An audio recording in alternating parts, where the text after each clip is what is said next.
which of course shows what we have known for ages and what economists refuse to accept, that there cannot be indeterminate growth on a finite planet. What is the likelihood of a society collapsing? By comparing the pace of population expansion to the rate of deforestation, the authors discovered that statistically, the probability of surviving without confronting an unprecedented collapse is very low. In the best case scenario, our chances of avoiding collapse are less than 10%. Let's see some facts that prove societal collapse is rapidly increasing. A decrease in society that is followed by a collapse is referred to as a societal collapse. New superpowers emerge as ancient civilizations that were previously the world's superpowers crumbled and disappeared. The Persian Empire, the Roman Empire, the Vikings, the Byzantine Empire, and the Aztec Empire all had worldwide superpower status during their golden age, but they all suffered the same fate, which is a typical characteristic of many ancient empires. Resource depletion, invasion by hostile nations, and natural disasters are the main causes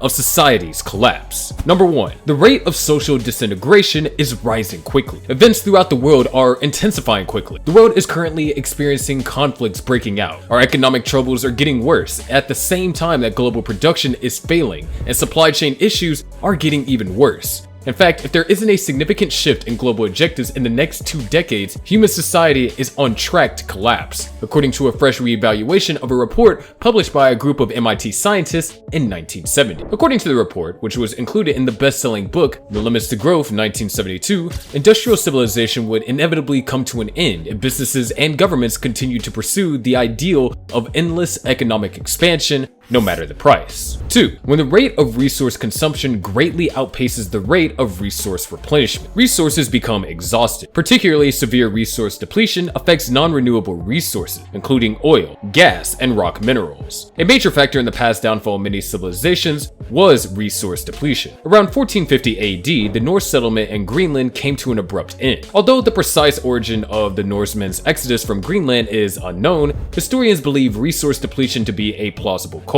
Although the Norsemen, sometimes known as the Vikings, were renowned for their nautical and military strength, they were unaware of the negative impacts of deforestation, as they cut logs to construct dwellings, temples, and other obtrusive constructions. The Norsemen were left without charcoal that they needed for iron smelting, as a result of rising deforestation on Greenland's sparse forest cover, which eventually caused log supplies to run out. Without iron, the Vikings' fate in Greenland was sealed, and this must have been the most likely reason for their absence. 3. Natural catastrophes do happen, and their increasing intensity has made them a problem on a worldwide scale. Natural catastrophes have had the greatest impact on developing nations because of their bad environment, poor adaptation, low socioeconomic situations, inadequate infrastructure, scarce resources, and unstable institutions. To achieve sustainable cities and human settlements, it is still essential to focus on SDG 11.5's goal of reducing losses from natural disasters. 4. Along with other anthropogenic stressors that are exceeding the planet's safety boundaries and acting as a potentially catastrophic combination, climate change also interacts with other man-made stressors such as altered land use,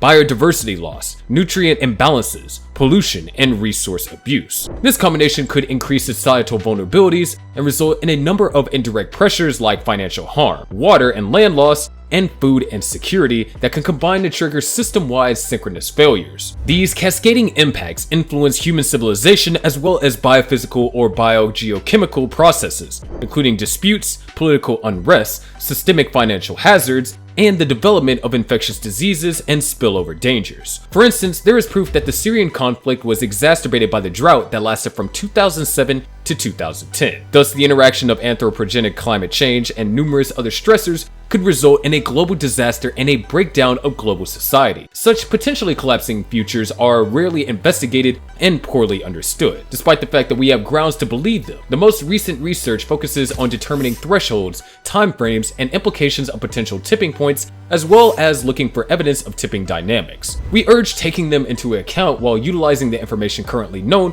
about local and regional collapses, changes, and resilience of human societies that are likewise influenced by the climate and unsustainable resource use found in historical and ancient examples. 5. Depending on the size of immigrant flows, the type of migrants, and the labor and product market circumstances in the destination country, the consequences of migration on the sending countries can be very different. Given the variations in the labor market for low and high-skilled employees, it is usually helpful to differentiate between skill levels when analyzing these effects. The United Nations Convention to Combat Desertification emphasizes in its preamble the substantial effects of migration and forced relocation brought on by desertification on sustainable development. The formal legal frameworks of the UN, however, still do not recognize or accept environmental migration. The conventional relating to the status of refugees, for example, does not place much emphasis on environmental degradation and natural disasters because it defines refugees as people who have a well-founded fear of being persecuted because of race, religion, nationality, membership in a particular social group,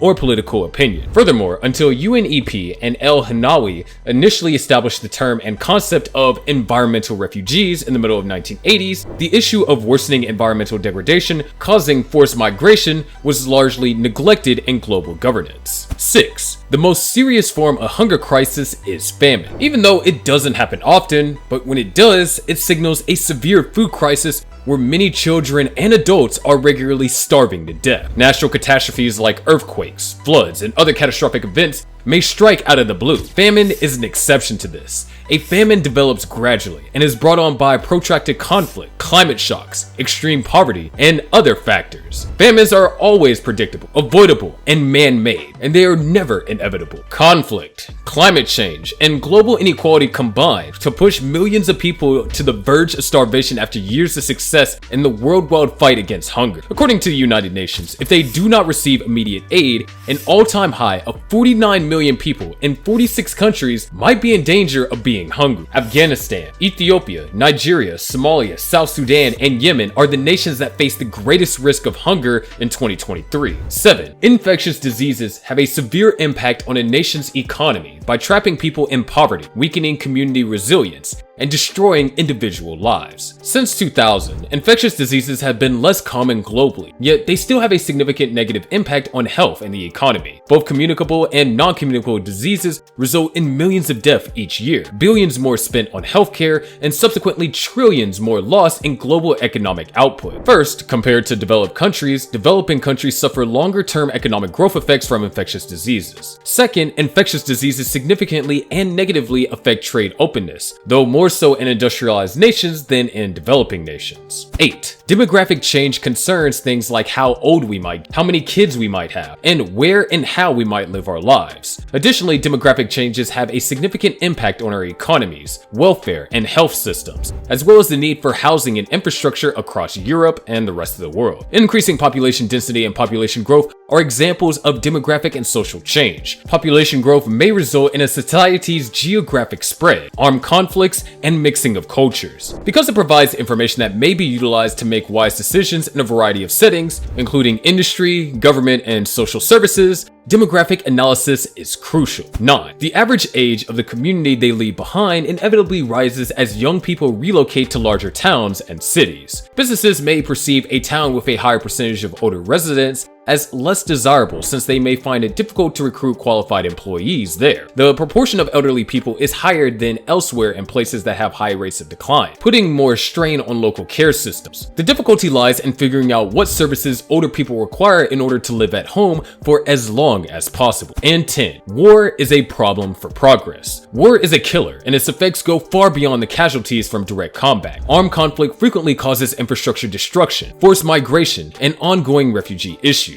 Institutions in the social, political, and economic spheres can sustain long-term harm. There are significant negative effects of conflict, particularly civil war on development. The impacts of internal armed conflict and the numbers of Millennium Development Goals have been studied by the Peace Research Institute Oslo. The Millennium Development Goals are a group of internationally agreed upon development goals that include eradicating poverty and hunger, establishing universal education, gender equality, improving child and maternal health, battling HIV and AIDS, attaining environmental sustainability, and creating an international development partnership. Or they might just have an ethical conflict that makes them question their morals and upsets their emotions. Internal conflicts can have negative effects on a worker's productivity, judgment, and job satisfaction. They can also result in greater stress, less motivation, and poorer performance if they are not resolved. And that's all for today. If you like this video, please give us a thumbs up. Make sure you subscribe to our channel and hit the bell icon to receive notifications. Also, express your valuable thoughts in the comment section below. Until then, bye.